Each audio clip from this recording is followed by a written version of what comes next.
गांधी जयंती शास्त्रीजींची जयंती हांव गांधीजी आनी शास्त्रीजी हांकां आदरांजली दिता आसतना गोंयांत गेली कितलींशींच वर्सां सर्वधर्म समभावता मेंटेन आसा. पण आमी पळयता की ह्याच दिसांनी खंय तरी ही सर्वधर्म समभावता आमी सातत्यात मोडपाचो प्रयत्न थोडे जाण करता. कोण तरी शिवाजीचो पुतळो मोडटा, कोण तरी त्या चर्चीचो फादर हिंदू धर्माचेर उलयता, कोण तरी मुस्लिमाचेर पोस्ट घालता आनी आमी सगळे जाण डिस्टर्ब जावन पुलीस स्टेशनाचेर वता, पब्लिकान वता. पण अशा पद्दतीन म्हाका दिसता सरकाराचेर विश्वास दवरचो. जेणी शिवाजींचो पुतळ्याक हात लायलो ताका भितर उडयलो, जाणें खंय तरी हिंदू धर्माच्या देवाचेर स्टेटमेंट केलो ताजेर कंप्लेन फायल केली आनी मुस्लिमांचे जेंच्यांनी पोस्ट घातलो देवाचेर तेजेरूय बी FIR रजिस्टर्ड केला. त्या खातीर लोकांनी अशा पद्दतीन रस्त्यार येवच्या पेक्षा सरकाराचेर विश्वास दवरपाचो.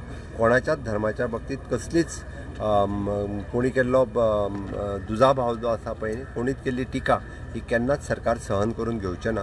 गोंय ही टुरिस्टीक स्टेट आसा आनी आमकां सर्वधर्म समभावता हें मेंटेन करपाक जाय. बापूजींचो संदेश म्हणजे आमी म्हणटा अंत्योदय, ग्रामोदय आनी सर्वोदय हो कन्सेप्ट फुडें व्हरपा खातीर सातत्यात गोंय सरकार वावुरता.